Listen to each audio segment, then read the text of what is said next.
केंद्र सरकारने ट्रॅक्टरसाठी नवीन नियम लागू करण्याचा निर्णय घेतलाय। यामुळे देशभरातील 90 लाख ट्रॅक्टर चालक शेतकऱ्यांना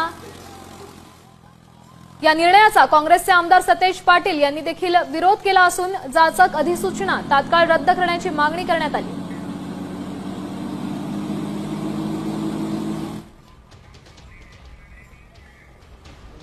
ट्रॅक्टर ट्रॉली मालकाने जीपीएस प्रणाली स्वतःवर बसवावी, स्वतःच्या ट्रॅक्टरवर VLTD या व्हेकल लोकेशन ट्रॅकिंग डिव्हाइस हे बसवावं अशी अधिसूचना काढलेली आहे।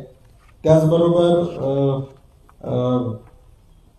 ब्लॅक बॉक्स म्हणजे याचा EDR म्हणजे त्या ट्रॅक्टर ट्रॉलीचा एकूण सगळं काय काय झालं याची माहिती असणारा EDR म्हणजे तो बसवावा अशी सूचना केलेली आहे आणि ट्रॉली आणि नवीन कपलिंग बसवावे।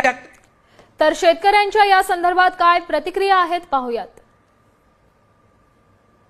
ट्रॅक्टरला कशासाठी बसवला हे मलाच काय कळत नाही की शेतात नांगरत असताना एवढ्या हंट्यावरून जर ट्रॅक्टर जर उचलून पडत असलं आणि तिथं तुमचं GPS काय काम करणार आहे आणि हे शेतकऱ्यांच्या माथ्यावर बसवायचं हे कुठल्या मंत्र्याचं काम आहे, त्याला कोणाला कॉन्ट्रॅक्ट दिला हे चौकशी करायला पाहिजे। अशा पद्धतीनं जर शेतकऱ्यांच्यावर जर अन्याय जर होत असेल तर आमच्या येळा खुरप्या आणि कुऱ्हाडीला आणि आमच्या नांगरीला तुम्ही GPS बसवणार आहे काय? मग GPSची काय गरज आहे?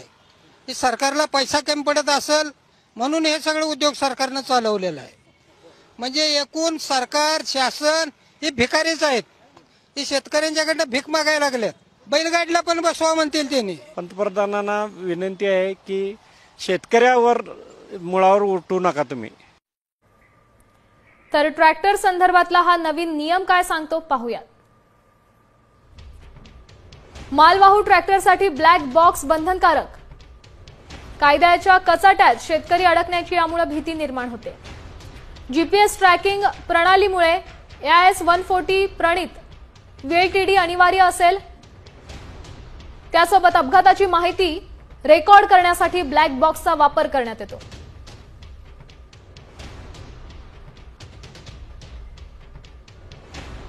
शेतकऱ्यांच्या जुना वापरात असलेल्या ट्रॉली या बदलाव्या लागतील।